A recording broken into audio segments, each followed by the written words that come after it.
Mon certificat de baptême porte cette inscription. A été baptisé le 17 février 1952, Joseph Colin Christian, né le 12 du mois courant, fils légitime de Armand Chabot et de Lucienne Mondou en la paroisse de Sainte-Euphémie du comté de Montmagny. Ce village pittoresque, niché dans les vallons du Québec, existe depuis bien avant la Révolution tranquille. Il fut le théâtre de mes premières prises de conscience dans cette vie. J'avais tout juste 4 ans lorsque les circonstances m'ont forcé à le quitter pour m'installer dans un autre village. Dans ce grand livre universel où se reflète l'histoire de mon être, il est également écrit que mon moi supérieur arpente cette terre depuis 200 000 ans, après avoir traversé autant de millénaires dans son monde originel. Ce lieu primordial, où ma conscience globale a vu le jour, reste profondément ancré dans ma mémoire. Il hante mon esprit, éveillant une nostalgie durable depuis que j'ai dû l'abandonner pour explorer d'autres horizons.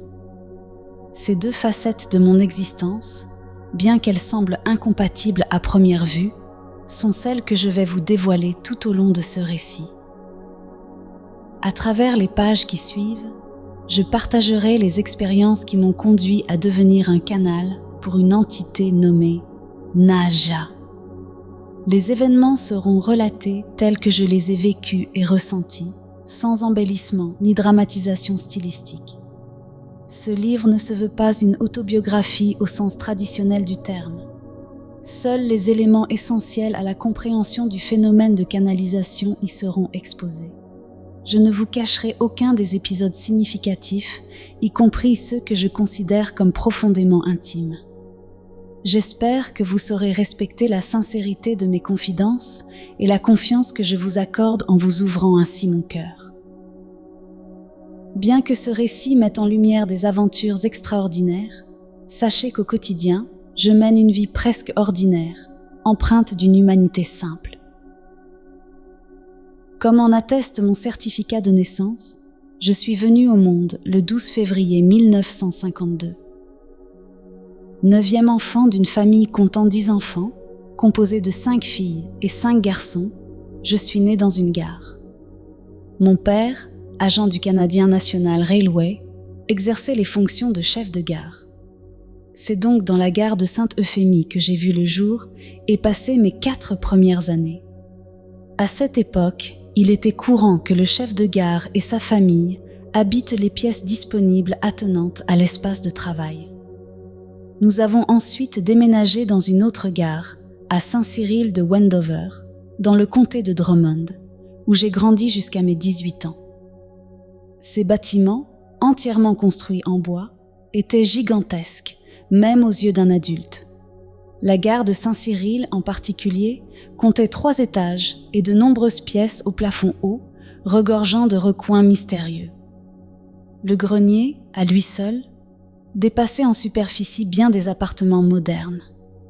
Enfant, étant le plus jeune des garçons, je devais souvent aller me coucher le premier. En automne, lorsque les jours raccourcissaient, la montée vers le 2e étage devenait pour moi une épreuve teintée d'angoisse. Je gravissais la première moitié de l'escalier, franchissais un rideau qui séparait la lumière de l'obscurité et ressentais aussitôt une peur irrépressible. La seconde partie de l'escalier me semblait interminable et je devais encore parcourir un long corridor avant d'atteindre la salle de bain, où j'allumais une veilleuse pour apaiser mon trouble. Les pièces sombres, avec leurs portes entrebâillées, projetaient des ombres inquiétantes qui stimulaient mon imagination et faisaient naître en moi une terreur sourde. La lumière de la veilleuse me permettait de reprendre mon souffle avant de courir à toute allure jusqu'à ma chambre. En passant devant la porte du grenier, je vérifiais machinalement que le loquet était bien fermé, puis je me glissais précipitamment sous les couvertures de mon lit, cherchant un refuge face à ces peurs enfantines. Nous étions 3 frères à partager une vaste chambre où trônaient 3 lits doubles et plusieurs commodes. Ma peur obsessionnelle des fantômes, Des esprits malveillants et des monstres imaginaires tapis sous les lits m'empêchaient de m'endormir autrement qu'en m'enfouissant entièrement sous les couvertures. Cette habitude, bien que suffocante et inconfortable, semblait une meilleure alternative que de risquer de croiser le regard d'un démon invisible. Ainsi, une grande partie de mon enfance s'est déroulée dans cette chambre glaciale, où je m'asphyxiais sous des couvertures lourdes, mais rassurantes. Malgré ce contexte, mes parents étaient d'une nature plutôt libérale et ne s'imposaient pas comme des figures autoritaires strictes dans cette maison si spacieuse. Avec le nombre élevé d'enfants, ils ne manifestaient que peu d'intérêt à jouer les gardiens rigoureux. Les horaires des repas, des devoirs ou du coucher étaient flexibles, presque élastiques, et je ne me souviens d'aucune contrainte morale ou obligation démesurée. La liberté d'expression régnait dans notre foyer, et je savais que mes petits voisins enviaient cette atmosphère permissive. Pourtant, lorsque le soir tombait et que venait l'heure de me coucher, la peur prenait systématiquement le dessus.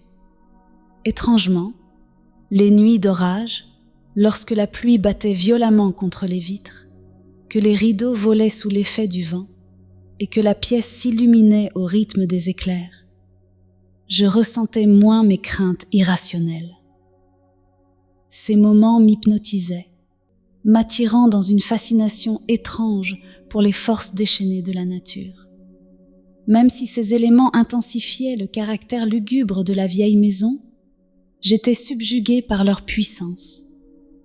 Néanmoins, dans ce que je percevais comme un château hanté, je me sentais toujours épiée, comme si des êtres invisibles m'observaient dans l'ombre. Enfant, j'étais plutôt solitaire. Je me réveillais à des heures très matinales, souvent entre 4 et 5 heures, pour profiter de la maison encore plongée dans le silence. Alors que ma famille dormait profondément, je terminais rapidement mes devoirs scolaires pour me perdre ensuite dans mes rêveries. Aussi loin que remontent mes souvenirs, je n'ai jamais réellement ressenti d'aisance dans ce monde. J'avais l'impression d'y être arrivée à contre-cœur, avec la vague réminiscence d'avoir été autrefois un géant doté de pouvoirs extraordinaires, désormais confiné dans le corps frêle et limité d'un enfant. Cette dissonance me poussait à éviter la compagnie des autres enfants. Je préférais m'amuser seule, dans ma bulle, loin de la mêlée. Mon imagination fertile et mon habileté manuelle étaient encouragées à la maison. Mon père, souvent libre dans cette gare rurale déclinante, consacrait son temps à rénover des maisons qu'il transformait en logements locatifs. Ma mère, également talentueuse, s'adonnait à des activités créatives allant de la peinture à la couture. Si j'ai pu développer quelques aptitudes, c'est dans cet environnement familial à la fois original et créatif qu'elles ont pris racine. Cependant, à l'école, cette institution que je considérais comme dédiée au culte des morts, mes talents étaient systématiquement étouffés. À l'école primaire de Saint-Cyril, la directrice était une vieille fille sévère, à l'allure presque centenaire, dont la réputation était marquée par des accusations de cruauté dans une école précédente. Je garde un souvenir particulièrement marquant de la période où le curé de la paroisse venait chaque semaine nous préparer à la communion de foi. La directrice regroupait alors tous les enfants en âge d'être confirmés dans une même classe. Avant de débuter son sermon, le curé, avec la collaboration active de la directrice, procédait à la punition publique des élèves jugés turbulents ou paresseux. Il les faisait mettre à 4 pattes devant toute l'assemblée et les frappait violemment avec sa ceinture. Ce spectacle, empreint d'une brutalité choquante, précédait ses prêches sur l'amour divin, le pardon et la foi chrétienne. Cette dissonance, où la violence côtoyait des paroles moralisatrices, laissait en moi une empreinte de peur, mêlée à un dégoût profond pour l'humanité. Autre époque, autres mœurs, mais ce mélange paradoxal de terreur et de haine marqua profondément mon jeune esprit. J'ai traversé mes années scolaires comme un automate, apprenant à me fondre dans le moule pour ne pas attirer l'attention. j'assimilais les gestes attendus, les comportements nécessaires pour paraître presque acceptable aux yeux des autres. J'étais suffisamment rusée pour esquiver les coups les plus rudes, mais pas assez éveillée pour échapper à une torpeur désespérante. L'école, cette obligation sociale pour maîtriser la lecture, l'écriture et le calcul, m'avait, au fil des ans, totalement vidée de toute motivation, me transformant en une sorte d'ombre de moi-même. À l'époque, l'éducation était souvent confiée à des individus isolés et à leur bonne volonté, sans politique véritable pour encourager l'apprentissage dans des conditions dignes, encore moins pour stimuler la créativité ou l'expression personnelle. À 15 ans, je ne me sentais plus à ma place dans ma propre peau. Marginale sous bien des aspects, j'étais déjà considérée comme irrécupérable aux yeux de la société de l'époque. Pour échapper à la folie qui me guettait, je me suis tournée vers l'écriture. J'ai commencé par composer des poèmes reflétant ma condition de maudit, et plus largement mon sentiment de claustrophobie planétaire. Peu à peu, au fil de ce processus cathartique, mes maigres espoirs d'un avenir plus lumineux ont émergé. Vers mes 17 ans, j'ai compilé environ une centaine de poèmes dans un recueil intitulé « Prisonnier d'un monde ». J'y ai ajouté quelques textes narratifs pour en relier les thèmes.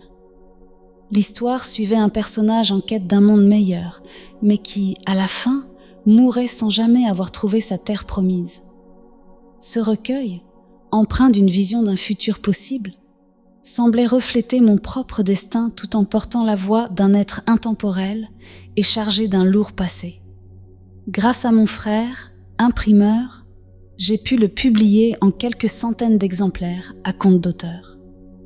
À 19 ans, j'ai quitté définitivement le système scolaire. Depuis quelques années déjà, grâce à un autre de mes frères, je travaillais dans le milieu théâtral, confectionnant des décors, des accessoires et des marionnettes pour des spectacles pour enfants. Comme il s'agissait d'un emploi à temps partiel, j'ai entamé une carrière approximative de peintre. Mes choix professionnels reflétaient bien mon état d'esprit à l'époque. Je rejetais catégoriquement le monde des adultes, persuadée qu'atteindre l'âge adulte équivalait à devenir une sorte de monstre. Je ne pouvais d'ailleurs pas non plus accepter pleinement la condition humaine. Mes premières œuvres picturales, nourries par une vision enfantine et décalée, exploraient des thèmes comme le chaos, la folie, la fin des temps, les élus et le retour des anges.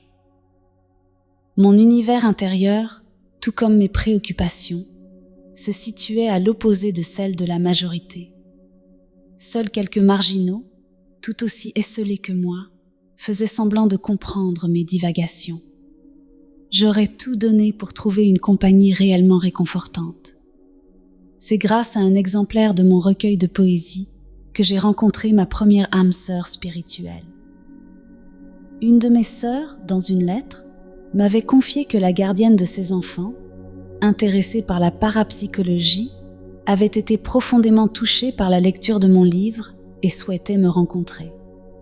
Cette rencontre eut lieu 1 an plus tard, dans un café, en présence de ma sœur, de son mari et d'un de mes frères. Dès notre premier échange, il y eut un déclic entre cette femme et moi. Nous parlions de parapsychologie avec une synchronisation presque surnaturelle, terminant mutuellement les phrases de l'autre comme si nous ne faisions qu'un. Ce domaine, que je n'avais jusqu'alors qu'effleuré, m'apparut soudainement limpide et aisé à partager. Durant les 10 années qui suivirent, cette femme devint pour moi une compagne d'esprit et une guide. Elle fut la seule amie à qui je pouvais confier mes pensées les plus extravagantes sans craindre de me sentir incompris. C'est elle qui m'a initié à l'essentiel de ce que l'on appelait alors l'ésotérisme. À bien des égards, elle fut mon premier et unique maître spirituel, un phare dans un monde qui, autrement, me semblait dénué de sens. Vous commencez à percevoir ce qui occupait mes pensées à cette époque de ma jeunesse. Je continuais à écrire, mais désormais mes mots prenaient la forme de manifestes qui accompagnaient mes expositions. Ses écrits traitaient de sujets variés, allant de réflexions sur le rôle de l'art dans la société à des méditations sur l'existence des extraterrestres et l'espoir d'un contact futur avec eux. Mon esprit, constamment en effervescence, recevait un flot continu d'informations sous forme de symboles géométriques, de concepts fondamentaux, de phrases clés et de visions futuristes. J'étais comme un illuminé bien avant de posséder la maturité ou la sagesse pour en saisir toute la portée. Avec audace, j'imprimais ces manifestes emplis de mes illuminations et les distribuais dans l'espoir qu'ils trouvent un écho. Cependant, dans cette ville modeste de Drummondville au début des années 70, les chances qu'ils tombent entre les mains d'esprits aussi inspirés que le mien étaient infinitésimales. Progressivement, je commençais à me sentir comme un étranger, un intrus déposé sur une planète qui n'était pas la mienne. Une frustration sourde me murmurait que je n'étais pas venu ici de mon plein gré, mais plutôt pour accomplir une mission entamée dans des vies passées. Mon départ définitif de cette terre semblait conditionné à l'achèvement de ce cycle, comme si je devais obtenir une forme de validation, un bulletin de notes final après les examens de la vie. À l'aube de la vingtaine, les soirées dans mon appartement solitaire étaient souvent marquées par des pleurs. Je lançais des appels de détresse vers le ciel, exprimant mes souffrances, mes désillusions et une rage intérieure que je ne savais contenir. Dans ces moments de profond désarroi, je fixais un point précis dans l'espace et, concentrant toute mon énergie et ma volonté, j'envoyais des SOS désespérés. Je ne comprenais ni les motivations des humains, ni leur manière de fonctionner. Et j'étais incapable de les imiter sans renier ma propre essence. Ces appels ressemblaient aux plaintes d'un animal blessé, enfermé dans une cage, à la fois désespéré et impuissant. Un soir, alors que je criais mon désespoir vers l'infini, mon corps fut soudain envahi par une sensation étrange et paralysante. Je ne pouvais plus bouger, comme si une force invisible m'avait figé de la tête aux pieds. Puis, une vision se manifesta devant moi, un homme âgé, à l'allure vénérable, portant une longue barbe blanche. Était-il une projection de mon esprit ou une apparition extérieure? Je ne saurais le dire. Il prononça simplement ces mots : « Calme-toi, apaise ton esprit. » Toujours figé, je ressentis alors une chose inexplicable. Une partie de moi, peut-être mon esprit, sembla s'échapper de mon corps et traverser la fenêtre située juste en face de mon lit. Cette vision du vieillard s'évanouit aussitôt, et je demeurai paralysé encore quelques instants avant de sentir mes membres reprendre peu à peu leur mobilité. Épuisé par l'expérience, je finis par m'endormir. Dans les jours qui suivirent, je ne m'attardai pas particulièrement sur cet événement. Je n'imaginais pas qu'il puisse, à lui seul, résoudre mon mal de vivre. Malgré mon profond désespoir, je n'ai jamais envisagé le suicide. Des souvenirs flous de ses conséquences dans d'autres vies me dissuadaient de cette option. Je savais que tenter de fuir un lieu ou une situation douloureuse ne faisait qu'emporter avec soi le fardeau de ses souffrances. Sans le corps physique, ces peines continuaient de hanter l'esprit, laissant le désespoir persister sans possibilité d'agir. Non, je n'en voulais pas. Cependant, à partir de cet épisode singulier, mes nuits prirent une tournure inattendue. Je commençais à voler dans mes rêves. D'abord de manière hésitante, maladroite, puis avec une aisance croissante, comme si cette capacité s'éveillait en moi naturellement. Cela marquait le début d'un changement subtil, un premier pas vers une nouvelle dimension de mon existence. J'avais développé une habitude profondément ancrée, écrire, que ce soit pour mes manifestes ou simplement pour mon plaisir personnel. Cela me venait naturellement. Il me suffisait de prendre un stylo, une feuille de papier, de poser une question et de laisser ma main rédiger une réponse. Ces réponses, toujours d'une clarté frappante, s'étalaient parfois sur plusieurs pages, offrant des paroles de guidance et d'encouragement. À l'époque, je ne considérais pas cela comme de l'écriture automatique. Pour moi, c'était simplement un dialogue intime avec ce que j'appelais mes frères de lumière. Ce nous, qui me répondait par écrit, s'inscrivait dans une logique qui semblait évidente. Vers l'âge de 23 ans, vivant toujours dans ma ville d'adoption, je cherchais avidement la compagnie de personnes ayant un intérêt, même vague, pour le paranormal. Parmi ces rares rencontres, l'une d'elles fut particulièrement marquante, une voyante de passage. Notre premier échange, bien que simple en apparence, bouleversa mon existence. Dans la simplicité de sa cuisine, elle me raconta comment un traumatisme psychologique, son divorce avec un mari brutal, avait accidentellement éveillé son don. Ce genre de phénomène ne m'était pas étranger. Je savais qu'une douleur intense, ressentie dans les corps physiques et émotionnels, pouvait amener la conscience à se réfugier dans des plans plus subtils, élargissant ainsi ses perceptions. Ce qui suivit, cependant, dépassa mes attentes. Au lieu des récits ordinaires de voyance, cette femme plongea dans un état second et me révéla une histoire étrange. Selon elle, j'avais vécu à l'époque lointaine de l'Atlantide. Elle me décrivit comme un dirigeant venu d'une autre planète pour gouverner cette jeune colonie. Dans ses visions, elle me voyait siégeant sur un trône, ordonnant notamment la libération d'esclaves enchaînés. Mon rôle, disait-elle, consistait à transmettre des connaissances supérieures. C'est pour cette raison, expliqua-t-elle avec son vocabulaire simple, que j'avais une telle facilité à lire et comprendre des livres bizarres. Une fois revenue à son état normal, elle me demanda si tout cela faisait sens pour moi. À son insu, elle avait réveillé en moi un sentiment intense et troublant.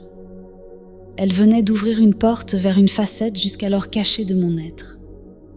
Dans les mois qui suivirent, j'approfondis cette révélation en interrogeant mes amis stellaires par le biais de mon écriture. Je découvris que cette histoire remontait à plus de 30 000 ans.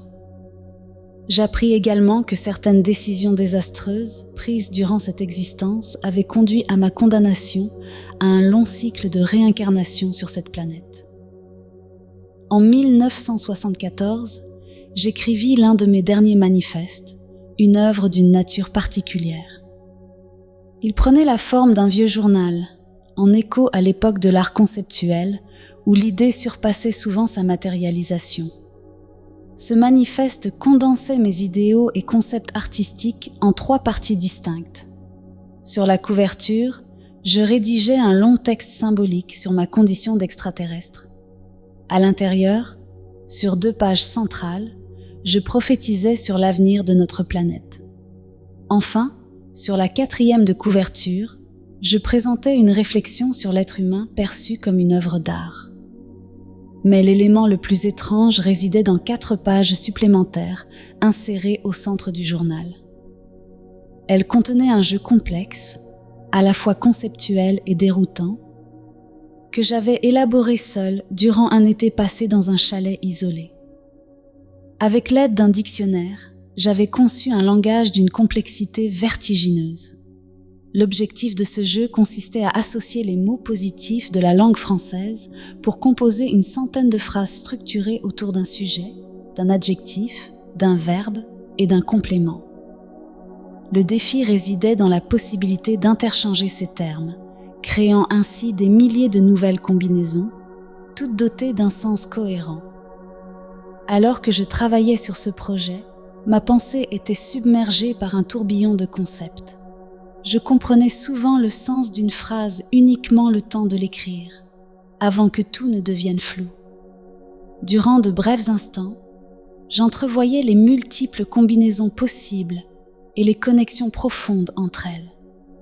Mais ces visions s'évanouissaient presque aussitôt. Ce jeu dépassait largement ma propre compréhension, et pourtant, je ne pouvais m'empêcher de m'y plonger corps et âme. Comme pour beaucoup de mes créations antérieures, une force irrésistible me poussait à agir, même si leur utilité m'échappait totalement. Malgré cette incertitude, je ne pouvais m'empêcher d'aller jusqu'au bout, imprimant ce pamphlet en plusieurs centaines d'exemplaires. Pourtant, je savais parfaitement qu'il était déjà difficile pour moi-même de le relire.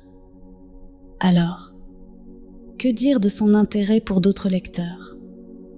Il semblait n'avoir aucune valeur pratique ou attrait évident, si ce n'est peut-être pour échanger un mal de dos contre un mal de tête.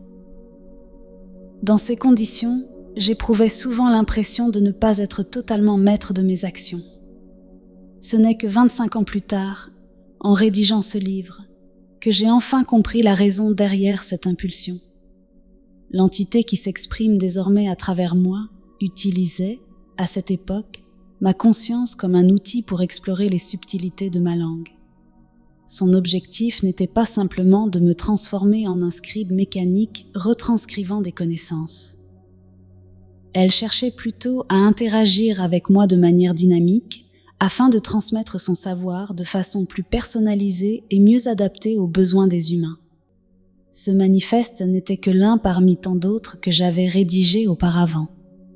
Dans certains, j'exprimais des concepts complexes de l'univers à travers des phrases courtes, apparemment simples, comme celles qui introduisent les chapitres de ce livre.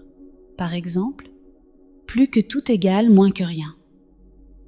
Je jouais également avec des symboles et leurs multiples significations. Par exemple, un point au centre d'un cercle symbolisait le Dieu essentiel, tandis que ce même point dans un triangle représentait le Dieu manifesté. Ces explorations étaient des prémices permettant à l'entité de maîtriser notre langage à travers mes expériences. À 25 ans, épuisé après 7 années passées dans les expositions, les manifestes et les engagements artistiques, j'ai ressenti le besoin de prendre du recul. Je me suis interrogée sur la valeur réelle de tout ce que j'avais accompli. Si je devais passer encore beaucoup de temps sur cette terre, il devenait impératif pour moi d'apprendre à l'accepter et à vivre avec davantage de sérénité. C'est alors qu'une de mes sœurs me parla d'une thérapie d'un genre nouveau qu'elle suivait. Ce processus consistait essentiellement à revivre les traumatismes passés, enfouis dans les cellules du corps, pour en libérer les charges résiduelles. Intriguée, je m'inscrivis pour une session intensive de 3 semaines. Pendant toute cette période, nous devions vivre en isolement complet. Aucun accès à la radio, à la télévision, ni au téléphone. Notre seul contact était une rencontre biquotidienne avec le thérapeute. La première semaine se déroula de manière efficace et relativement fluide. Cependant, au début de la 2e semaine, une voix intérieure me souffla une méthode pour accélérer le processus de libération. J'ai suivi cette intuition en une seule journée, provoquant une dissolution rapide de mes cuirasses émotionnelles et psychologiques. Cette thérapie m'a permis d'établir un lien profond avec mon corps physique. Les armures de protection que j'avais érigées au fil des années, devenues inutiles, se sont effondrées les unes après les autres. J'ai revécu ma propre naissance dans ce monde, retrouvant des capacités sensorielles qui semblaient oubliées. Des gestes simples, comme toucher le tissu d'un fauteuil, goûter un fruit, observer le paysage par une fenêtre ou écouter les sons étouffés de la rue, prenaient une intensité nouvelle et des nuances subtiles que je n'avais jamais perçues auparavant. Dans cet isolement, j'ai également appris à renouer avec l'enfant en moi, cet être que j'avais été et qui demeurait vivant dans mes émotions. Je commençais à lui faire confiance, à l'aimer et à l'accepter comme une partie essentielle de mon être. Mes perceptions accrues m'ont révélé un potentiel sensitif jusque-là insoupçonné. Je me sentais renaître et, peut-être pour la première fois, j'ai accepté ma condition de mortel avec une sérénité nouvelle. Je ne pouvais pas m'arrêter là. Mon intérêt s'élargit immédiatement vers d'autres méthodes axées sur le corps physique. Gymnastique de détente, techniques variées de massage, relaxation guidée par des visualisations et voyages intérieurs pour reconstruire un moi positif. En l'espace d'1 an, mon corps était devenu un véritable laboratoire de recherche. Je voulais en explorer tout le potentiel et, par là même, comprendre sa raison d'être. Toujours avide de partager mes expériences, je ne pouvais m'empêcher d'impliquer mes amis et mon entourage dans ces explorations. Avec une insistance parfois proche du harcèlement, je parvenais souvent à les convaincre de participer à mes expériences où ils jouaient fréquemment le rôle de cobaye. Je testais sur eux diverses améliorations issues de mes découvertes. Combinaison de techniques de déblocage du corps associées à des visualisations visant à harmoniser toutes les parties de soi, exercices pour stimuler et canaliser les énergies sexuelles, ou encore l'étude des effets des couleurs sur les humeurs et la santé grâce à des paravents en tissu fabriqués maison. Mon intérêt se portait également sur la symbolique des nombres et leur présence dans notre environnement quotidien. Pourquoi une chaise repose-t-elle sur 4 pieds? Ou pourquoi tel édifice comporte-t-il 22 fenêtres? Ces observations me semblaient révéler des informations profondes sur les objets et leur existence. Je voulais aussi percer les mystères du pseudo-hasard, les liens subtils qui connectent les événements anodins et leur donnent un sens. Qu'un chien aboie au loin, qu'un avion traverse le ciel au moment précis où l'on me confie des difficultés conjugales, ne me semblait jamais dénué de signification. Ces détails nourrissaient mon besoin intense de comprendre le sens global de la vie.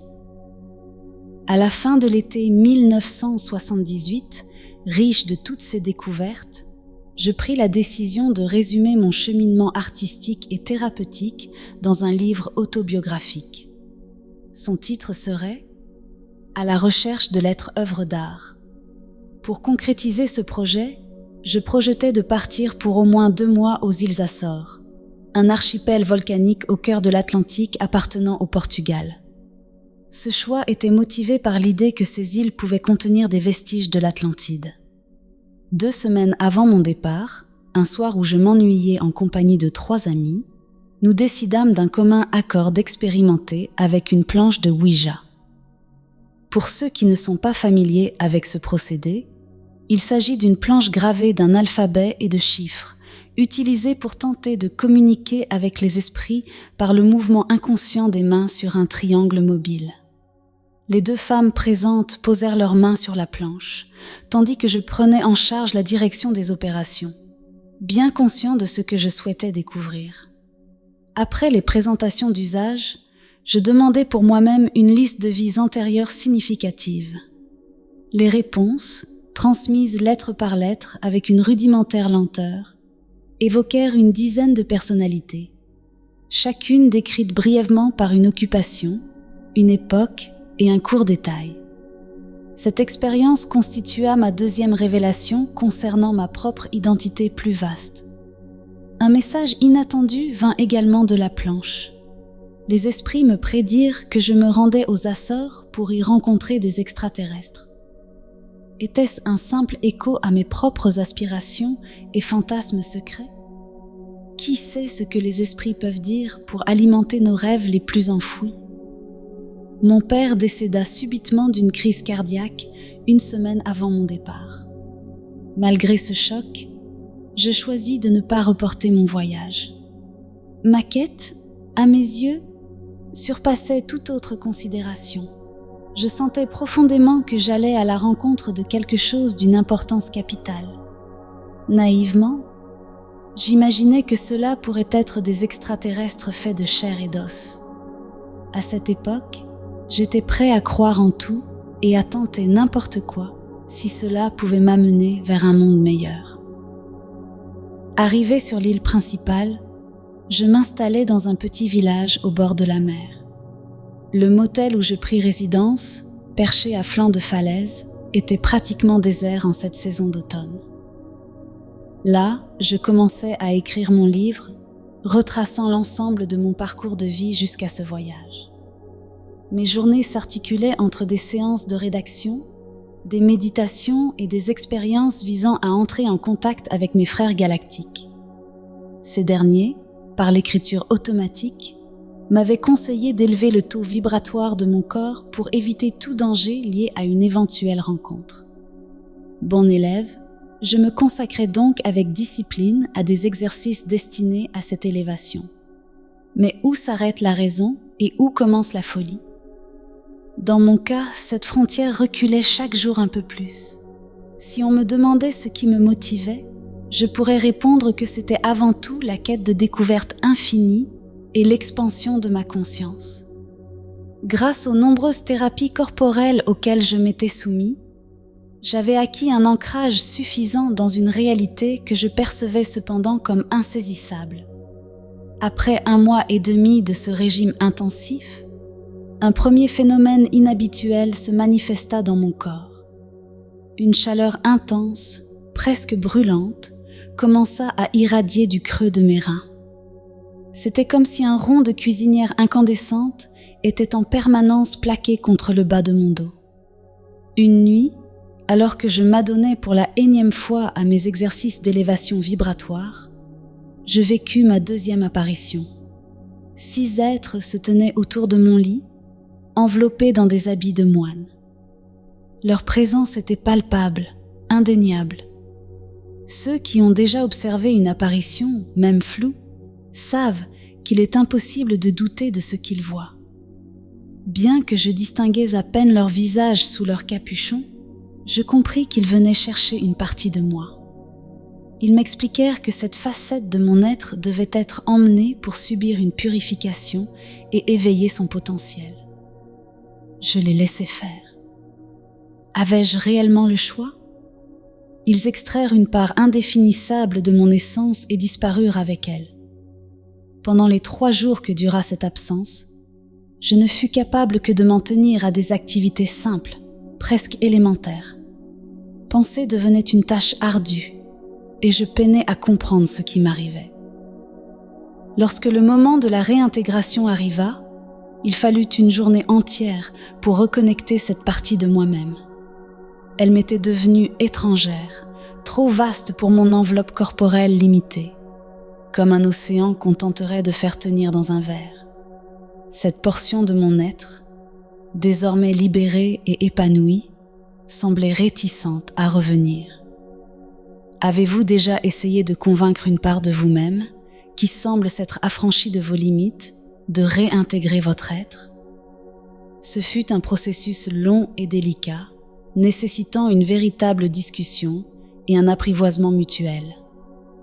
Ce n'est qu'après un dialogue intérieur que la fusion put finalement avoir lieu. Une fois ce choc absorbé, ma perception changea radicalement. Les barrières du temps s'effondrèrent et ma vision s'élargit. Les murs de ma chambre s'évanouirent pour laisser place à une réalité différente. J'avais l'impression de contempler toute ma vie, remontant aussi loin que les millénaires de mon passé et entrevoyant les contours de mon avenir.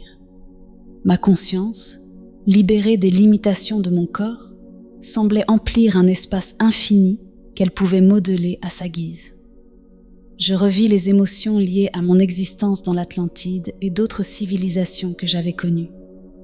C'était comme si j'étais au centre de toute chose, mes multiples facettes se déployant autour de moi. Je me percevais, pour la première fois dans ma globalité, comme un promeneur immobile observant le défilé de ces nombreuses vies. Ce fut une expérience inédite et bouleversante, celle de me voir dans mon intégralité. Dans les jours qui suivirent ma transformation, je me mis à dessiner des plans détaillés de temples dédiés à la guérison, décrivant leurs multiples fonctions, leur architecture et leur organisation intérieure. J'imaginais également des cités dissimulées sous l'apparence de montagnes, dotées d'ameublements soigneusement conçus et de jardins intérieurs luxuriants. Ces visions me ramenaient à des époques lointaines où des projets grandioses et des modes de vie différents avaient existé. J'avais la sensation de dévoiler un pan entier de mon mystère, un fragment oublié de ma véritable essence. J'étais chez moi, enfin. La rencontre avec un extraterrestre avait bien eu lieu, et cet extraterrestre n'était autre que moi-même. À mon retour, je n'étais plus le même, ni à mes propres yeux, ni aux yeux des autres. Pourtant, à mesure que les effets de l'ouverture de ma conscience s'estompaient, je ressentis le besoin de poursuivre cette quête intérieure. Ayant déjà effectué un travail important pour nettoyer ma vie présente, je décidai d'explorer mes vies antérieures. La lecture de récits de régression effectués par des hypnothérapeutes sur leurs patients m'inspira cette démarche. Je partis alors à la recherche d'un professionnel suffisamment audacieux pour plonger dans les méandres du passé lointain, au-delà de la vie actuelle. Parmi mes vies passées, une en particulier retint mon attention, celle où j'avais été médecin à l'époque de l'Inquisition espagnole. Cette institution, créée pour défendre l'autorité de l'Église catholique, avait rapidement dégénéré en une chasse à la dissidence et en règlement de comptes personnels. Dans cette vie, mes pratiques de guérison par l'énergie furent jugées suspectes par mon entourage. Trahi, dénoncé, torturé et finalement condamné, je fus brûlé vif sur un bûcher. Tandis que je périssais dans les flammes, une haine viscérale naquit en moi. Je maudis les gens que j'avais soignés, guéris, et qui maintenant me reniaient avec mépris. Je jurai alors de ne plus jamais utiliser ce don. Ce serment, scellé par ma souffrance, résonnait encore en moi dans ma vie actuelle. Cette peur et ce mépris, parfois teintés de pitié, envers l'ignorance et l'intolérance des autres, continuaient à m'habiter profondément. Réexaminer mon enfance m'avait aidé à comprendre une grande partie de ma personnalité. Mais ce voyage à travers mes vies antérieures me permettait de percevoir la globalité de ce que j'étais. Il révélait que ce que je croyais être des origines propres à cette vie trouvait en réalité ses racines dans des expériences bien plus anciennes. Grâce à la thérapie corporelle que j'avais pratiquée, j'avais appris à faire confiance à mon corps physique. Il devenait mon point de repère dans mes recherches sur mes vies passées. J'appris plus tard que l'héritage de nos expériences passées se prolongeait à travers nos corps subtils, qui ont une durée de vie plus longue. Lorsqu'une vision ou un souvenir provoquait une réaction intense dans mon corps, comme une décharge de tension suivie d'une sensation de libération, cela me suffisait comme preuve de leur authenticité. En parallèle de mes propres explorations, je m'adressais à un hypnothérapeute. Les premières séances furent maladroites et les résultats peu satisfaisants. Au lieu d'écouter mes besoins, l'hypnologue sembla plutôt captivé par la richesse de mon bagage unique de vies antérieures, qu'il chercha à exploiter pour ses propres recherches.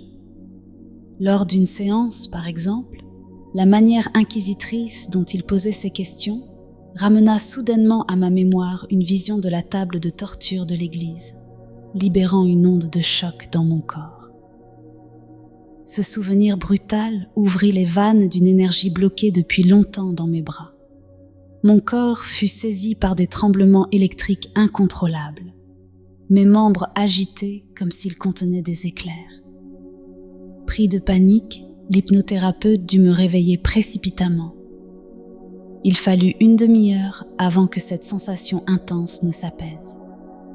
Mon désir de me libérer des blocages qui entravaient mon progrès était continuellement contrecarré par l'approche égoïste de cet hypnothérapeute, davantage préoccupé par ses propres objectifs que par les miens. Peut-être ne comprenait-il pas l'importance de ma démarche. Les événements qui suivirent allaient le prouver de manière encore plus flagrante. Après 2 ou 3 séances infructueuses, mon hypnothérapeute, toujours opportuniste, me proposa d'organiser une soirée spéciale en présence de plusieurs de ses collègues issus du domaine paranormal. Selon ses dires, cette séance collective serait l'occasion de m'induire dans une hypnose profonde, où toute l'équipe m'aiderait à clarifier mon passé et à distinguer le vrai du faux. Ce soir-là, 7 personnes se réunirent, 6 inconnus, des hypnologues, un voyant, un médium et un sensitif, ainsi qu'un ami invité par mes soins. Après une introduction explicative de l'hypnothérapeute, celui-ci mit environ 20 minutes pour m'amener à un état d'hypnose qu'il jugea satisfaisant. Il commença par me faire régresser par étapes successives, remontant à ma prime enfance, puis avant ma naissance, jusqu'à atteindre ce qu'il considérait comme ma première vie sur Terre. Sa première question, une fois ce seuil franchi, fut « En quelle année êtes-vous » Une voix, la mienne mais différente, répondit « Il n'y a pas encore de temps ?» Intrigué, il poursuivit « Quel est votre nom ?» Et je répondis « Naja ». Continuant sur cette lancée, il demanda « Êtes-vous seul ?» La voix expliqua « Je suis avec un équipage. Nous venons sur la terre pour régner, pour faire évoluer les primitifs et leur enseigner nos connaissances. » L'hypnothérapeute s'enquit alors du lieu. Comment s'appelle ou s'appellera cet endroit? La réponse vint rapidement. Atlantide, mais ce n'est pas le vrai nom. Athalas serait plus juste. Naja poursuivit en expliquant qu'il venait d'un monde avancé et que le système solaire auquel appartient la Terre interférait avec son propre univers depuis plusieurs millénaires, créant un déséquilibre majeur. Ces perturbations représentaient une menace pour la survie même de sa civilisation, justifiant leur mission, aider à élever le taux vibratoire de la Terre afin de réduire cet écart entre les deux mondes. Dépassé par la teneur de ces révélations, l'hypnothérapeute n'était pas suffisamment outillé pour approfondir ce dialogue. Il changea alors de sujet, orientant ses questions vers l'histoire de l'Égypte et d'autres civilisations anciennes. Naja, imperturbable, répondit à chacune des questions avec précision.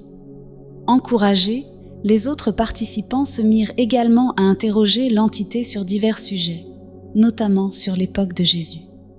Naja affirma l'avoir bien connu, ce qui semblait être la raison principale de l'intérêt de l'auditoire. Au fil des heures, les questions se diversifièrent, abordant des énigmes de l'univers aussi bien que des problèmes personnels. La séance dura plus de 4 heures, et jusqu'à la fin, Naja parvint à offrir des réponses satisfaisantes à tous. Lorsque l'hypnothérapeute annonça la fin de la séance et posa une dernière fois la question.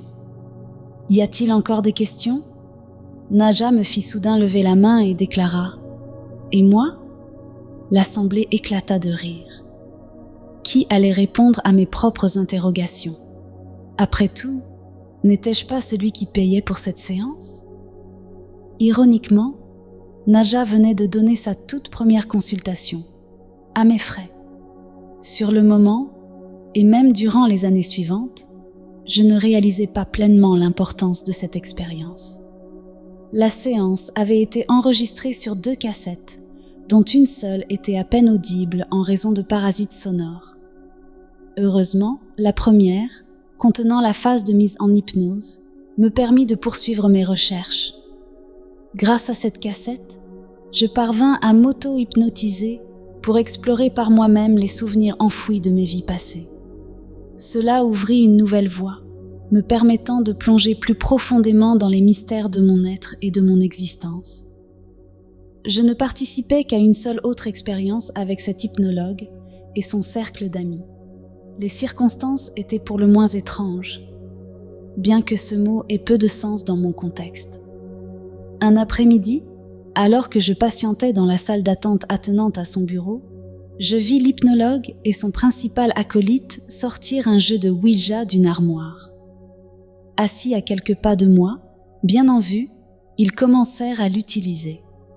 Feignant l'indifférence, j'écoutais d'une oreille distraite. Après un bref préambule, je les entendis poser la question suivante au Ouija. Pouvait-il organiser une séance de spiritisme dans les jours à venir? Leur but était d'entrer en contact avec l'esprit d'un célèbre magicien d'un autre siècle. Je savais depuis ma séance avec Naja que mon hypnologue s'intéressait à des pratiques occultes, flirtant souvent avec des zones grises. Le nom de ce magicien, bien que vaguement familier, ne m'était connu que par une conversation précédente avec un ami. J'ignorais alors l'importance de ce personnage dans le cercle des ritualistes. Le Ouija répondit affirmativement, ce qui suscita chez eux une joie manifeste. Mais à ce moment précis, une impulsion me poussa à intervenir. Interrompant leur enthousiasme, je déclarai avec assurance qu'il serait nécessaire que je sois présent à leur soirée pour que l'esprit daigne se manifester. Mon audace fut telle qu'ils furent d'abord incrédules. Ignorant ma remarque, ils reposèrent leurs questions au Ouija, qui cette fois répondit « non ». Surpris et déconcertés, ils durent se résigner lorsque la planche confirma mes dires après ma seconde intervention. Malgré leurs doutes sur ma pertinence, il semblait que je jouais un rôle indispensable. La séance eut lieu peu après, avec à peu près les mêmes participants que lors de ma première expérience. Je passerai sur les détails des rituels imposés par ce groupe. Comme je l'avais anticipé, mon corps fut utilisé comme hôte par cet esprit belliqueux, peu disposé aux civilités. Cependant, tout au long de cette expérience, mon esprit demeura vigilant, surveillant cet intrus avec attention. Personnellement, je ne voyais guère d'intérêt à une telle communication. Ce n'est qu'en cours de soirée que je compris la motivation réelle de mes hôtes, un intérêt mercantile. Les participants, avides de découvrir des incantations et des rituels susceptibles de renforcer leur quête de pouvoir, furent déçus. L'esprit ne leur révéla aucune information nouvelle qui aurait pu les aider dans leurs ambitions. Ils allèrent même jusqu'à mettre en doute la véracité de cette manifestation. Moi, je me souciais peu de leurs réactions. Dans leurs regards, je pouvais lire leurs intentions malsaines, et je savais que personne ne se servirait de moi pour des desseins douteux. Les rituels visant à réhabiliter Satan ou la quête égocentrique d'immortalité sur le dos des autres ne m'intéressaient pas. Je m'interrogeais sur ma propre présence dans cette mascarade et sur ce que j'avais à y apprendre. Ce qu'ils ne comprirent jamais, c'est qu'au contact de cet esprit, j'avais discerné plusieurs mécanismes fondamentaux régissant l'évolution de l'être. J'avais compris que la quête de pouvoir était l'une des façons les plus sûres de s'isoler et de stagner, que ce soit ici ou dans d'autres dimensions. Les talents et dons, eux, étaient toujours le fruit naturel d'un apprentissage et d'une évolution de la conscience, jamais une finalité en soi. Aucun dieu ou force supérieure ne condamnait un individu à la malédiction ou à l'exclusion. C'était l'extrême égocentrisme de l'être lui-même qui l'enchaînait à sa propre prison. Mais même les âmes malveillantes de longue date possédaient encore le pouvoir d'inverser ce processus. Les enjeux d'une telle soirée dépassaient de loin les capacités de ces adultes déguisés en grands enfants jouant avec des forces qu'ils ne comprenaient pas. Pour ma part, je quittais cet endroit avec une force intérieure renouvelée, une meilleure connaissance de ma nature positive et la conviction d'avoir repoussé mes propres limites. Ce fut mon dernier contact avec ce groupe. Je poursuivais mes recherches, aidé par la cassette d'hypnose. Avec le temps, je développais la capacité de me plonger en état second sans son aide. Cela devenait de plus en plus facile et rapide. En quelques minutes de recueillement, je pouvais atteindre l'état recherché. Toujours désireux d'impliquer mon entourage, j'organisais de petits rassemblements avec des curieux en quête de révélations sur leur vie antérieure. Après m'être mis en transe, l'entité Nadja se manifestait pour dévoiler à chacun des participants en moyenne 3 vies passées, choisies pour leur pertinence avec leur personnalité et leurs préoccupations actuelles. Je répétais ce genre de démonstration une dizaine de fois sur une période d'1 ou 2 ans. Cependant, mes intérêts et passions différaient souvent de ceux des autres. Ces séances demandaient un effort considérable à mon corps, mais elles étaient surtout perçues comme une distraction, un spectacle. Cela finit par me lasser et j'abandonnais cette pratique. Vers l'âge de 30 ans, une nouvelle opportunité s'ouvrit à moi par ce que je pourrais appeler un hasard orchestré. Une de mes sœurs, consciente de mon inclinaison pour l'ésotérisme, me demanda si j'étais capable de prédire l'avenir. Par bravade, je répondis « Bien sûr », mais ajoutai qu'il me fallait un jeu de tarot pour cela. Sachant pertinemment que je n'en possédais aucun, je pensais avoir trouvé une excuse. Mais ma sœur me défia de créer mon propre jeu. Je ne saurais dire pourquoi, mais j'acceptais immédiatement. Orgueilleux et attiré par les défis, je relevai cette tâche en seulement 2 semaines, concevant un jeu de 36 cartes, chacune portant 2 sens, 2 mots-clés, 2 symboles et 2 pensées. Pour enrichir ce jeu, je revisitais certains de mes anciens écrits, en extrayant l'essentiel et en les réadaptant pour former un ensemble cohérent. Ce jeu de cartes, davantage psychologique que divinatoire, était conçu pour aider à comprendre les motivations intérieures. En l'utilisant fréquemment pour moi-même et pour d'autres, je développais une aptitude à percevoir au-delà des apparences, découvrant les vérités cachées derrière chaque façade. La création de ce jeu raviva mon intérêt pour la peinture, une passion artistique que j'avais mise de côté 5 ans auparavant pour me consacrer à mes recherches thérapeutiques. Mes premiers essais furent maladroits.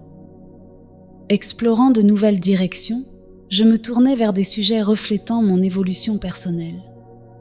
Le style enfantin de mes débuts céda progressivement la place à une approche de plus en plus réaliste.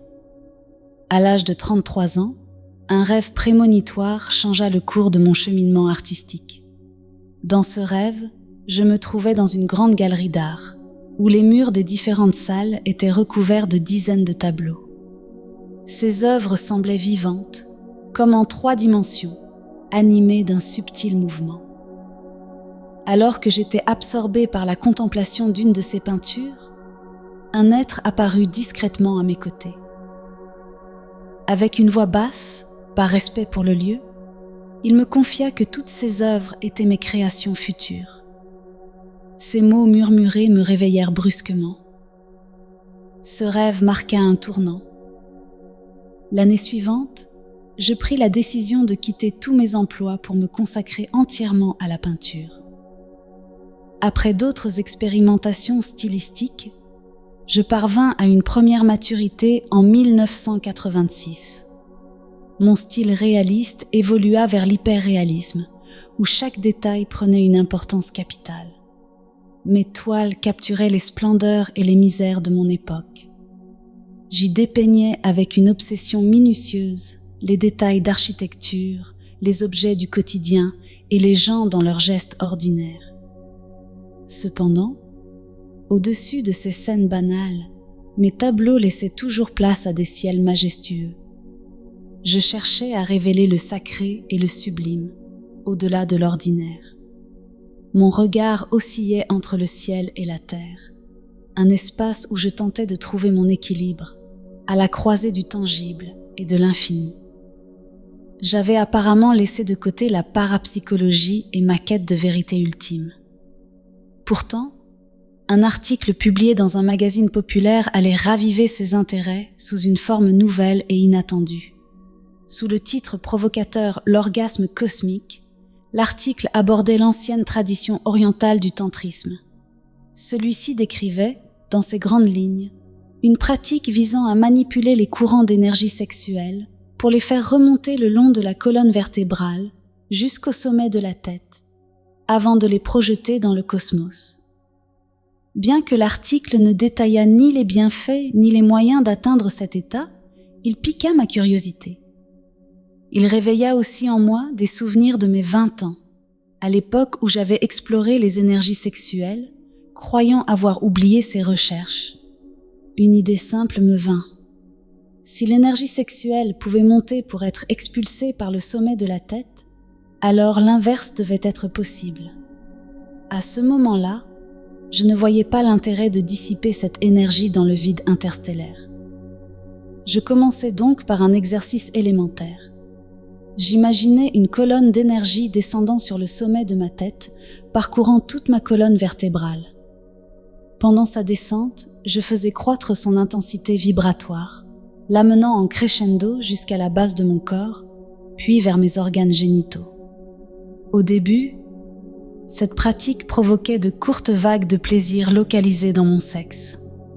Cependant, avec la répétition, ces sensations devinrent de plus en plus intenses, jusqu'à surpasser tout ce que j'avais connu auparavant.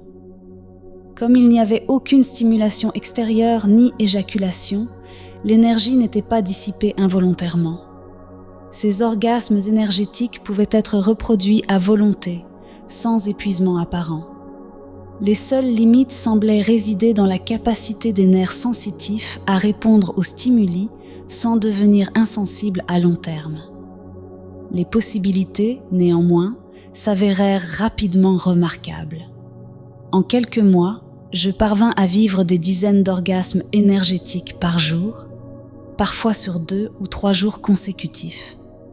Mon mode de vie artistique, avec son emploi du temps flexible, facilitait de telles expérimentations. Je redécouvrais instinctivement chaque mois de nouvelles possibilités. J'appris à transformer cette colonne d'énergie en une pluie bienfaisante qui enveloppait toute la surface de ma peau. Je parvins aussi à concentrer cette énergie pour qu'elle pénètre directement par mon sexe et remonte jusqu'à ma tête, ou encore à la puiser dans la terre, en l'aspirant par mes pieds et mes jambes pour faire vibrer différentes parties de mon corps. Je jouais avec les intensités, les fréquences vibratoires et les directions des flux d'énergie. Ces découvertes, bien que non documentées, me semblaient si naturelles et rapides qu'elles ne pouvaient être que des réminiscences d'un savoir acquis dans une autre vie. Au fil des années, mes orgasmes énergétiques, qui initialement ne duraient que quelques secondes, s'étendirent à plusieurs minutes, parfois même à plus d'une dizaine de minutes. Et cela, à volonté.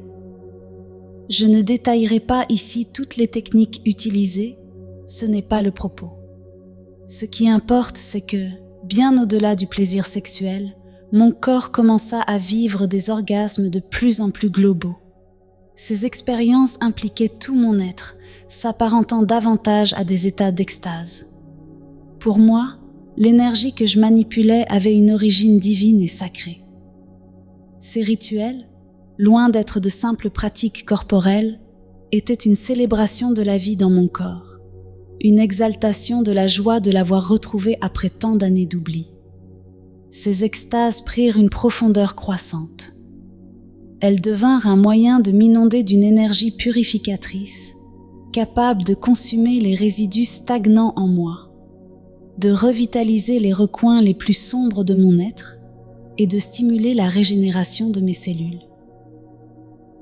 J'avais ainsi découvert, par le biais du plaisir, un puissant outil de santé globale. Cette approche, bien que non conventionnelle, me semblait être un hommage à la vie elle-même et un témoignage de l'infini potentiel du corps humain. La période de mes 35 à 45 ans fut marquée par une dévotion totale à la peinture et à la tentative de bâtir une carrière dans ce domaine.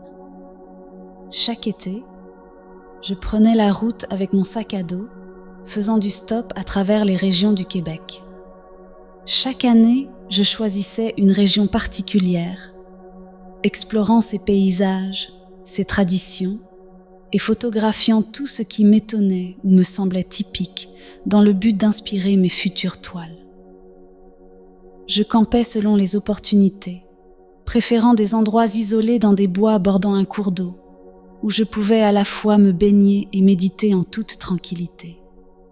Ces moments de solitude dans la nature, où je vivais nue, sans défense autre qu'une confiance absolue dans la bienveillance de celle-ci, avaient un caractère presque utopique. Je poursuivais inconsciemment les traces d'un paradis terrestre perdu. Parfois, j'en retrouvais de fugaces fragments.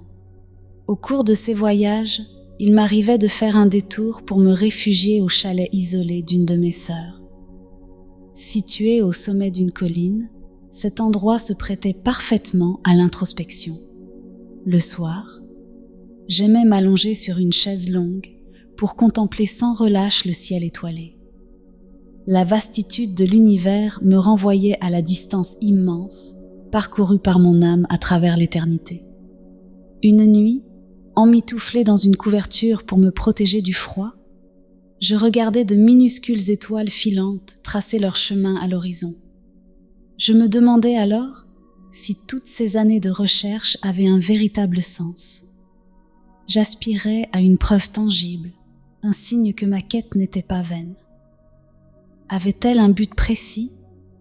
J'avais besoin d'un encouragement, un rappel que je n'étais pas seule dans cette aventure. 10 secondes s'écoulèrent avant qu'une étoile filante, ou plutôt une boule de feu, traverse mon champ de vision à une vitesse fulgurante. Cette lumière, semblable à un ballon traînant une éclatante traînée lumineuse, semblait voler à une trentaine de mètres au-dessus du sol avant de disparaître derrière le toit du chalet.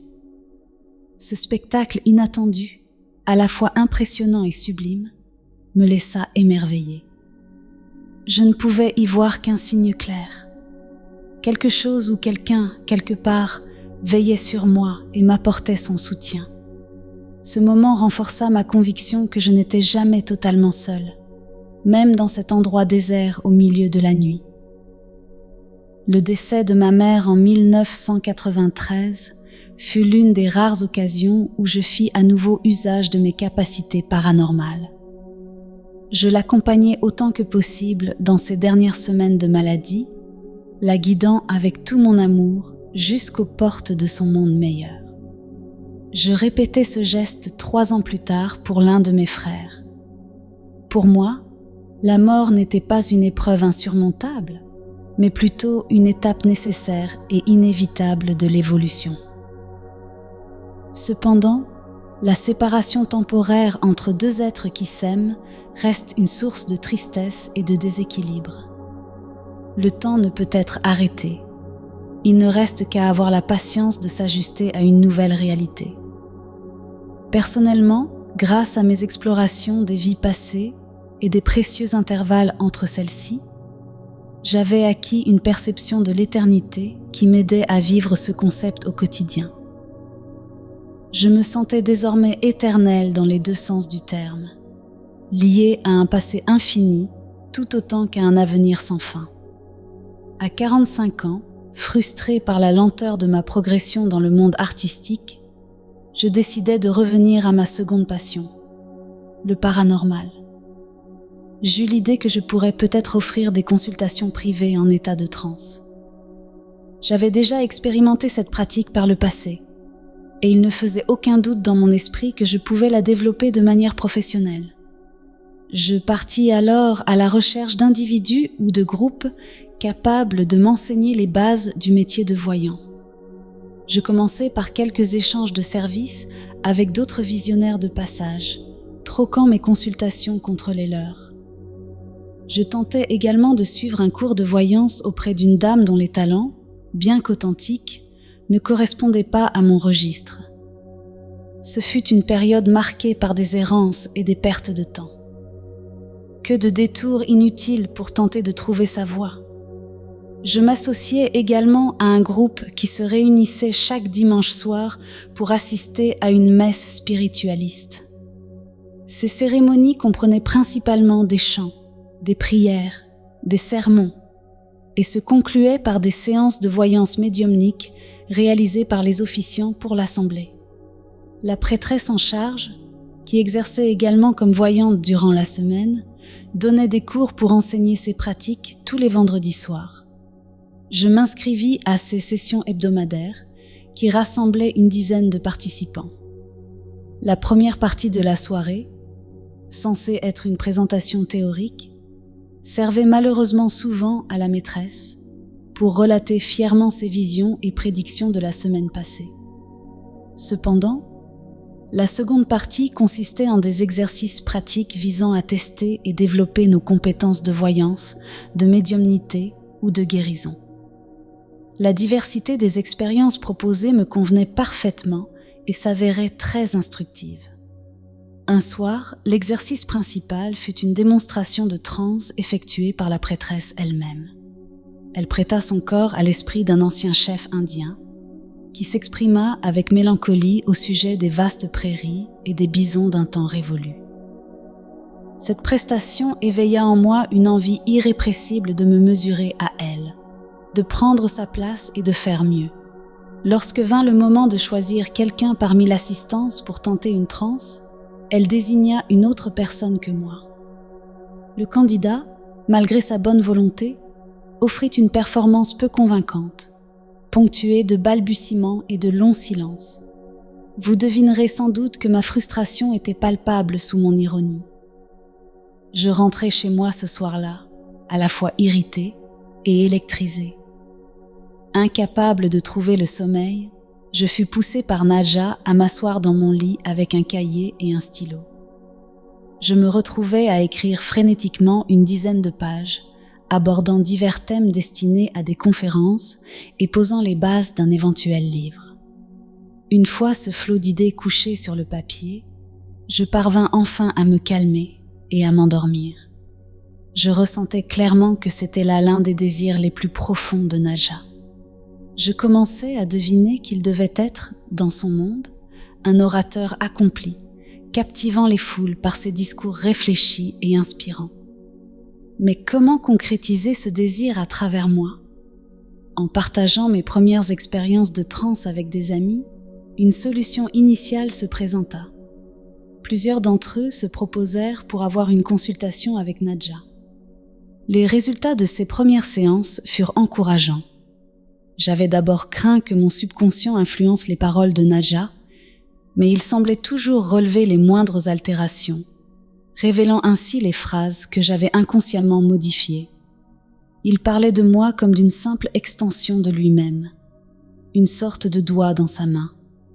Ces consultations, bien que différentes dans leur essence, ressemblaient dans leur déroulement à celles d'un voyant classique, répondant aux questions habituelles des clients. Après 5 minutes de préparation dans une pièce séparée, je me présentais devant mon interlocuteur.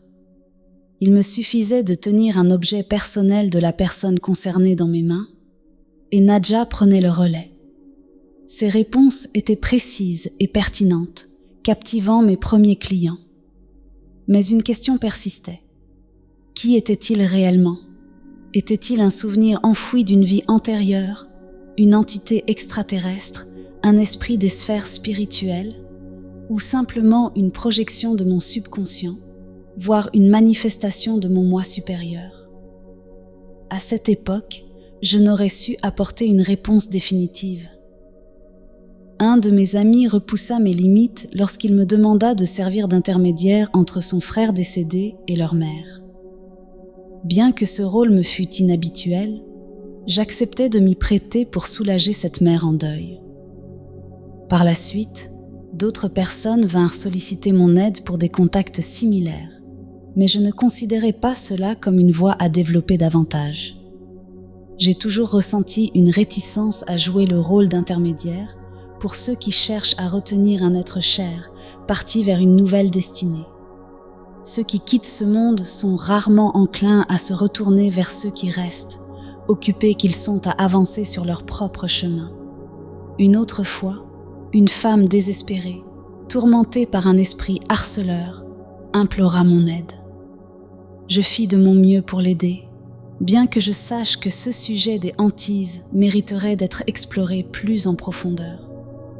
Par instinct, je savais aussi invoquer l'aide de divers groupes d'anges pour protéger ou secourir une personne en détresse.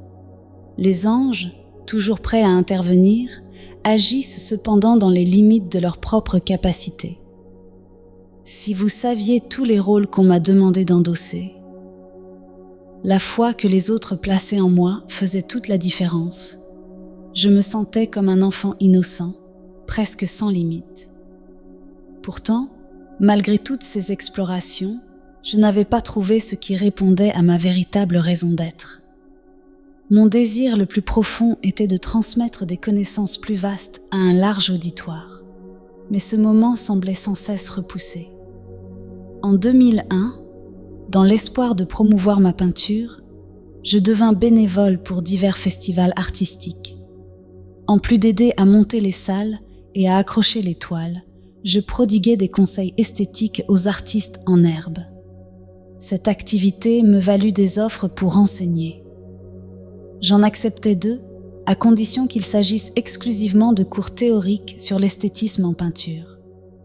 Mon expérience passée de cours pratiques pour peintres débutants m'avait laissé un souvenir mitigé. Ces nouveaux cours, donnés 2 à 3 soirs par semaine, furent bien accueillis. Ils renforcèrent ma confiance en mes compétences et mon professionnalisme face à un public, atténuant mon sentiment d'être un marginal. Une autre étape marquante survint lorsqu'un ami, à qui j'avais confié mes expériences sur le tantrisme, me suggéra de donner une conférence sur le sujet. J'acceptai et entrepris de nombreuses recherches dans des livres pour compléter mes connaissances personnelles et intuitives. Lors de la conférence, qui se déroula presque en état second, l'enthousiasme de l'auditoire fut palpable. Plusieurs participants s'inscrivirent à un cours pratique que je proposais dans la foulée. Ce cours, basé sur des exercices, des techniques de respiration et la manipulation des énergies, s'avéra laborieux pour nombre d'élèves et souvent mal compris. Ce qui me semblait évident et naturel s'avérait difficile pour d'autres. Face à cette difficulté, je décidai de ne pas renouveler l'expérience. Cependant, un élève particulièrement doué me confia qu'il assistait régulièrement aux conférences d'un homme qui s'exprimait en état de transe. Intrigué, je l'accompagnai à 2 de ces soirées où, pour la première fois, j'observais ce phénomène devant un large public. Depuis plusieurs années, je lisais tout ce que je pouvais sur les messages transmis par des entités, supérieures ou non, à travers des canaux humains. Je pris alors pleinement conscience des possibilités qu'offrait un tel don. Parallèlement, je continuais à explorer d'autres capacités. Je m'intéressais aux voyages astraux, bien que mes résultats fussent limités. Je me basais sur le souvenir précis de mes premières tentatives de vol dans mes rêves et des efforts nécessaires pour maîtriser cette aptitude. Les rencontres avec d'autres voyageurs nocturnes laissaient toujours une impression particulière. Mais mes expériences conscientes se soldaient souvent par une grande détente et une sensation de déphasage entre mes différents corps. Je suivis également un cours sur l'éveil des chakras pour enrichir mes connaissances sur l'éveil des énergies sexuelles. Je poussais toujours mes apprentissages jusqu'à leurs limites, tirant un bénéfice concret de ces expériences. En élevant le taux vibratoire de mes centres énergétiques, je parvenais à développer les corps correspondants et à les harmoniser les uns avec les autres. Chaque série d'expériences extatiques me laissait revitaliser, en pleine forme, avec un bien-être profond qui semblait s'approfondir à chaque fois. Le bonheur constant était à portée de main. Lors de mes méditations, à force d'invoquer les énergies divines sur moi, il m'arriva à plusieurs reprises d'être submergé par une vague d'amour d'une intensité indescriptible. Chaque fois, je reconnaissais cet état comme ce que l'on appelle l'amour inconditionnel divin. Il me laissait dans une béatitude totale envers moi-même et l'ensemble du genre humain.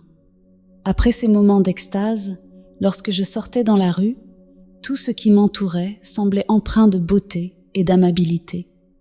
Je voyais chaque personne comme aimable, rayonnante, et je ressentais un puissant élan d'empathie, comme une envie irrésistible de me fondre en eux. Ces manipulations et ces sensibilisations accrues de mes différents corps m'amenèrent également à percevoir plus nettement les présences des êtres des mondes supérieurs qui m'entouraient. Pendant mes moments de détente, il m'était devenu aisé de converser avec mes frères de lumière. Je sollicitais souvent leurs conseils, leur assistance et leur réconfort. Parfois, ils répondaient en amplifiant directement les courants d'énergie circulant en moi, rendant leur soutien à la fois palpable et réconfortant. Tout ce cheminement semblait aussi me préparer à un contact plus profond et intense avec Nadja. Au printemps de 2003, l'une de mes élèves en peinture, qui suivait aussi des cours de méditation et de Reiki, me parla d'un canalisateur qu'elle fréquentait dans un de ses cercles. Cet homme donnait des conférences en état de transe, écrivait des livres et proposait des consultations privées. Ayant récemment bénéficié d'une consultation avec lui, elle partagea son expérience. Intriguée, j'attendis de réunir les moyens nécessaires et pris rendez-vous avec lui. C'est ainsi qu'il vint chez moi, le mercredi 23 avril. Je me souviens précisément de cette date, car elle fut un point tournant, l'événement déclencheur de l'écriture de ce livre. À cette époque, j'étais plongée dans un creux émotionnel, conséquence de nombreux projets avortés. Tant d'efforts investis dans ma carrière de peintre aboutissaient à peu de résultats concrets, si ce n'est des poignées de main accompagnées de phrases encourageantes comme « Ne lâchez pas, vous avez du talent ». Ces mots, bien que bienveillants, sonnaient creux face à l'absence de reconnaissance réelle. Je me demandais si ces échecs étaient des réminiscences d'une époque où je portais le nom de Friedrich, des vestiges d'une vie antérieure qui venait hanter mon présent. Dans le contexte rigide et élitiste de l'art contemporain, je peinais à trouver ma place. Durant cette séance, je confiais à l'entité canalisée mon idée de me réorienter. En mon fort intérieur, mon désir secret était de suivre la même voie que celui qui se tenait devant moi. Canaliser et transmettre. L'entité m'assura que je pourrais exercer dans ce domaine, mais elle me conseilla de commencer par poser sur papier une partie de la philosophie que mon être supérieur souhaitait transmettre.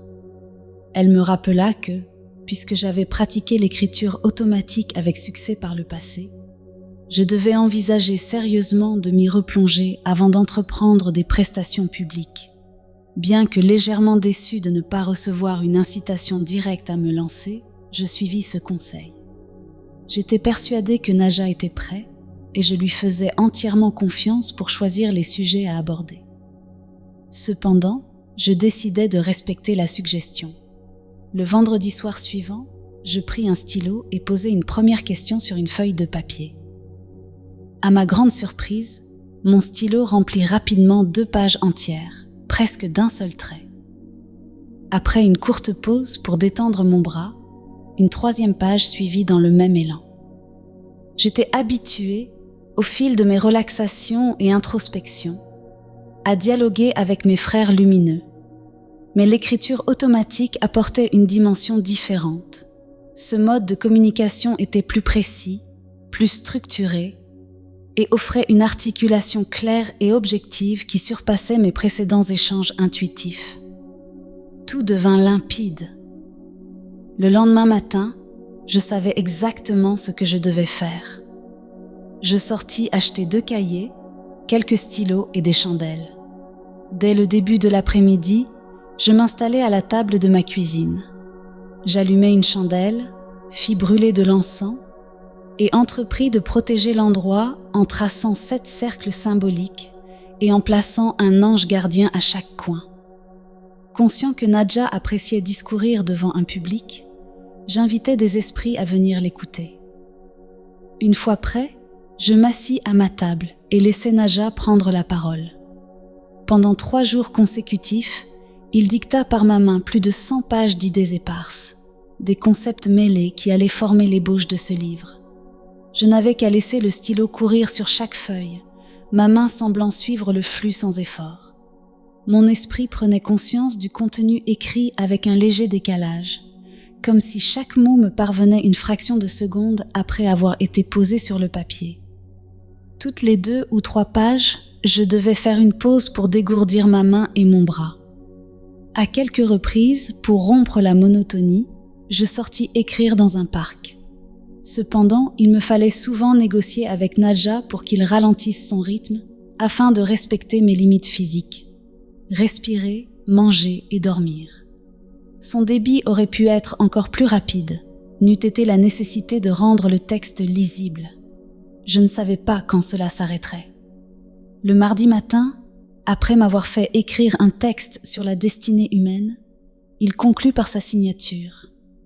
Je décidai de prendre congé pour le reste de la journée, épuisé mais satisfait. Mon style d'écriture, bien que proche de l'écriture automatique, relevait davantage de l'écriture inspirée. Ma main n'était pas manipulée par une entité extérieure. Je transcrivais simplement des paroles murmurées à mon oreille intérieure, à une vitesse telle que ma conscience n'avait pas le temps de saisir pleinement leur sens. Il s'agissait d'un abandon naturel et fluide à une voix inspirante. Je projetais de passer l'été à retranscrire soigneusement ce qui m'apparaissait comme un brouillon de livre. Mais dès le lendemain matin, alors que je m'installais devant une toile inachevée pour peindre, Nadja me fit clairement comprendre qu'il voulait que je commence immédiatement à structurer son texte. Bien que je tentais de protester, en lui montrant mes tableaux en attente, il refusa catégoriquement. Cela peut sembler étrange, mais il est tout à fait possible de se chamailler avec son moi supérieur. Mon enthousiasme pour la peinture étant alors au plus bas, je cédais à ses arguments. Ainsi, durant 3 semaines, en collaboration étroite avec Nadja, j'écrivis une première version structurée de ces données initiales. Mon objectif était de comprendre les idées pour les organiser en thèmes, puis en chapitres progressifs. Ce qui n'était au départ qu'un matériel brut, condensé et dispersé, se transforma peu à peu en un texte compréhensible pour moi et accessible pour un futur lecteur. Plusieurs concepts se révélèrent particulièrement ardus, mais avec l'aide de Nadja, je parvins à les démêler. Depuis longtemps, je rêvais d'écrire un livre offrant des connaissances vues sous l'angle de l'esprit. Après mon autobiographie rédigée à 25 ans, qui n'avait jamais été publiée, j'avais écrit 7 contes pour enfants à saveur spirituelle, eux aussi restés dans mes tiroirs. J'espérais qu'un jour, je pourrais m'isoler pendant 2 ou 3 mois dans un lieu retiré pour concrétiser ce rêve. Mais jamais je ne m'étais attendue à le réaliser en moins d'1 mois. Et qui plus est, dans le tumulte du centre-ville de Montréal, où je réside actuellement. En lisant ce livre, vous comprendrez qu'un simple mortel, aussi intelligent soit-il, ne pouvait écrire les bases d'un tel savoir en seulement 3 jours, sans l'aide d'une entité supérieure.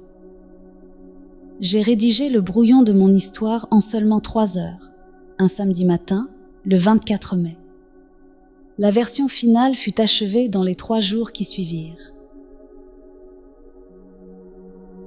Cela témoigne de la fluidité et de la facilité qu'offre l'écriture lorsqu'elle est portée par l'inspiration et guidée par une force supérieure.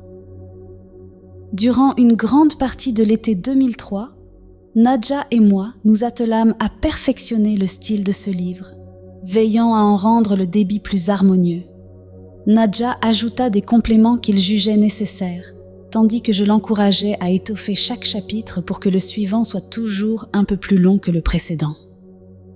Mon objectif était d'obtenir un ouvrage final d'une épaisseur respectable. Mais c'était aussi une manière subtile de le mettre au défi, de pousser ses propres limites, et peut-être de me venger un peu du rôle de subalterne que j'avais endossé pendant ces 3 mois. En rédigeant ce livre, j'ai vu de nombreuses notions éparses que je portais en moi trouver enfin leur juste place et leur véritable sens, formant une image cohérente de cet immense puzzle qu'est l'univers. Plus des 2/3 des réflexions contenues dans ces pages furent des révélations, même pour moi. Cette expérience d'écriture fut une source d'enrichissement personnel et d'élargissement de ma conscience d'une ampleur inédite. C'est le souhait que je formule pour vous également. Colin Chabot.